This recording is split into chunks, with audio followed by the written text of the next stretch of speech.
പിന്നെ എന്താ നമ്മുടെ പ്രശ്നം? നിനക്ക് ആ തറവാട്ടോടൊന്ന് മാറി താമസിച്ചാൽ എന്താണ്? അമ്മയ്ക്ക് ശരിക്കും എന്നോട് സ്നേഹമില്ലേ? ഞാൻ എങ്ങോട്ട് മാറണമെന്നായി പറയുന്നത് ഈ വീട്ടിൽ നിന്ന്?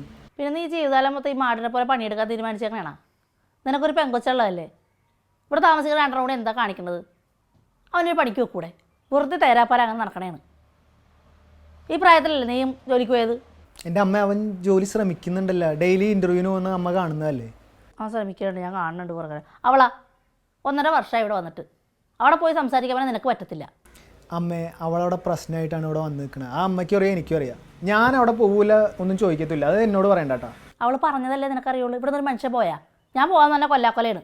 ഈ കാലം വെച്ച് എനിക്ക് അവിടെ വരെ പോകാൻ പറ്റാട്ടാണ്. അവൾ എത്ര നാൾ വേണമെങ്കിലും കൊടുക്കുന്നത്? അവളുടെയും കൂടി വീടല്ലേ? കെട്ടിച്ചു വിട്ടാൽ കെട്ടിയാൻ്റെ വീട്ടിലാണ് നിൽക്കേണ്ടത്. വന്ന് നിൽക്കണം, ഒരു രസമുണ്ട്. ഇതങ്ങനെയാണ് കാണിച്ചുകൊണ്ടിരിക്കുന്നത്. എല്ലാവരും കൂടെ ചിലവിനോട് ഇങ്ങനെ നടന്നു. 10 പൈസ കയ്യിലില്ല അവൻ്റെ. സമാധാനം ഉണ്ടോ നിനക്ക്? ആ പെണ്ണിനോട് ഇനി ചൊവ്വേന്നേരം ഏതെങ്കിലും സംസാരിക്കാറെങ്കിലും ഉണ്ടോ? ഞാൻ എന്താ അവളോട് ചൊല്ലിക്കൊണ്ട് നടക്കണം? എനിക്കുള്ള ഉത്തരവാദിത്തങ്ങളെല്ലാം അമ്മേ ഞാൻ ഈ ചെയ്തുകൊണ്ടിരിക്കുന്നത്.